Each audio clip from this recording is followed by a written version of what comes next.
ഓം ശ്രീ ഗുരുഭ്യോ നമഃ. ഞാൻ ഇത്ര വർഷങ്ങളായി ആധ്യാത്മിക സാധന ചെയ്യുന്നു, എന്നിട്ടും ഒന്നും നേടിയില്ലല്ലോ. എൻ്റെ പ്രാർത്ഥന ഈശ്വരൻ കേൾക്കുന്നില്ലേ? എൻ്റെ ജപവും ധ്യാനവും വ്രതവും ഒന്നും ഈശ്വരൻ കാണുന്നില്ലേ എന്നിങ്ങനെ പലരും നിരാശയോടെ പറയുന്നത് കേൾക്കാറുണ്ട്. വർഷങ്ങളായി ജപവും ധ്യാനവും എല്ലാം തുടർന്നിട്ടും ഫലമൊന്നും കാണുന്നില്ലല്ലോ എന്നോർത്ത് നിരാശപ്പെടരുത്. ഈ സാധനകൾക്കെല്ലാം അതിൻ്റെ ഫലം ഇന്നല്ലെങ്കിൽ നാളെ ലഭിക്കുക തന്നെ ചെയ്യും.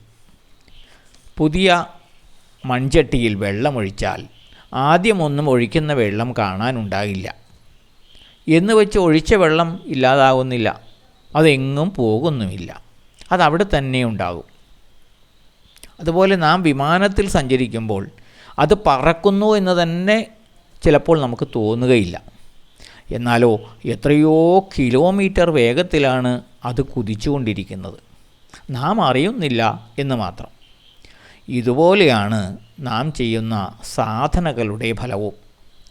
നാം അറിയാതെ നമ്മുടെ മനസ്സും ബുദ്ധിയും ആത്മീയമായ ഉയരങ്ങളിലേക്ക് കുതിക്കുന്നുണ്ട്.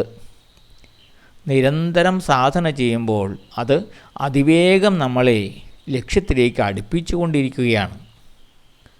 മറ്റൊരു കാര്യം, ഈ സാധനകൾ മൂലം നമ്മുടെ മനസ്സ് വിശാലമാകുന്നുണ്ടോ?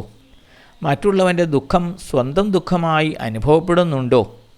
മറ്റുള്ളവരുടെ സന്തോഷത്തിൽ നമുക്ക് ആനന്ദം തോന്നുന്നുണ്ടോ? ഈ വക കാര്യങ്ങൾ സ്വയം ഉള്ളിലേക്ക് ഒന്ന് തിരിഞ്ഞു നോക്കണം. ഇവയൊന്നും ഉണ്ടായിട്ടില്ലെങ്കിൽ അതിനർത്ഥം നമ്മൾ ഇനിയും ഏറെ ദൂരം സഞ്ചരിക്കാനുണ്ട് എന്നാണ്. എത്ര വർഷം സാധന ചെയ്തു എന്നല്ല, എത്ര ശ്രദ്ധയോടെ ആത്മാർത്ഥതയോടെ അനുഷ്ഠിച്ചു എന്നതാണ് പ്രധാനം. അതുവഴി നാം എത്രമാത്രം കാരുണ്യമുള്ളവനായി ഹൃദയശുദ്ധിയുള്ളവനായി മാറി എന്നുള്ളതാണ് പ്രധാനം. ഓം ശ്രീ ഗുരുഭ്യോ നമഃ.